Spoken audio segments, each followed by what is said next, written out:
Hello friends, எல்லாம் நல்லா இருக்கீங்களா? God bless you. எல்லாரும் நல்லா இருக்கணும். கடவுள் உங்களை நிச்சயமாக ஆசீர்வதிப்பார்.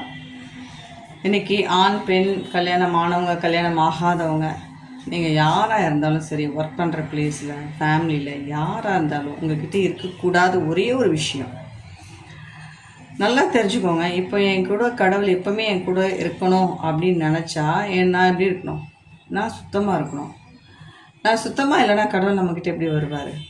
அப்போ நம்ம மனசை சுத்தமாக வச்சுக்கணும். ஒரே ஒரு விஷயந்தாங்க, பொறாமன்ற ஒரு விஷயத்த நீங்கள் தூக்கிடுறீங்க. ஏன்னா பொறாமை எப்படின்னா, மற்றவங்களை பார்த்து பொறாமப்படுறதுனால தான் நம்ம என்ன பண்ணுறோம், அடுத்த ஸ்டெப் எடுத்து வைக்க முடியாமல் கீழே விழுந்துடுறோம்.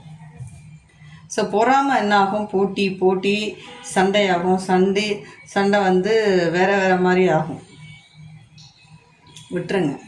ஒரே ஒரு சொல்யூஷன், தெரியலையா, என்கிட்ட தெரியல, எனக்கு தெரியல, என்கிட்ட இல்லை, எனக்கு இது கிடைக்கல அப்படின்னு சொல்லி நீங்கள் ஏசப்பா கிட்ட போய் நிற்கணும். அப்படி நிற்கும் போது ஏசப்பா நிச்சயமாக உங்களுக்கு கற்று தருவார். இல்லாத விஷயங்களை உனக்கு இருக்கிற மாதிரி ஒரு மாற்றி தரக்கூடிய சூழ்நிலையை உருவாக்குவார்.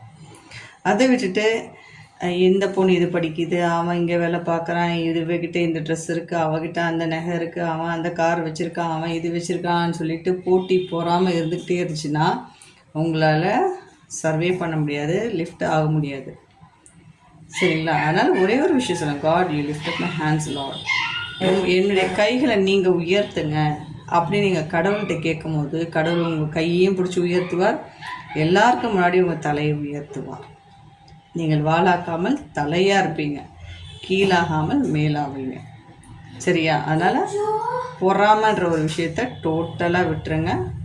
அதுக்கு பதிலாக நீங்கள் முயற்சி பண்ணி கடவுள்கிட்ட கேட்டு அதுலேருந்து வர ஆசீர்வாதம் உங்களுக்கு எப்பவுமே நிலச்சிருக்கும். அதில் உங்களுக்கு வேதனை கடவுள் கூட்ட மாட்டார். சரிங்களா? ஐஸ்வர்யமும் சம்பாத்தியமும் உங்களுக்கு கிடைக்கும். உங்களுக்கு உள்ள டேலண்ட்ஸ் வந்து கடவுள் வெளியே கொண்டு வருவோம். சரிங்களா? அதனால் நீங்கள் யாராக இருந்தாலும் மற்றவர்களை பார்த்து பொறாமப்படாதீங்க. சரியா? God bless you.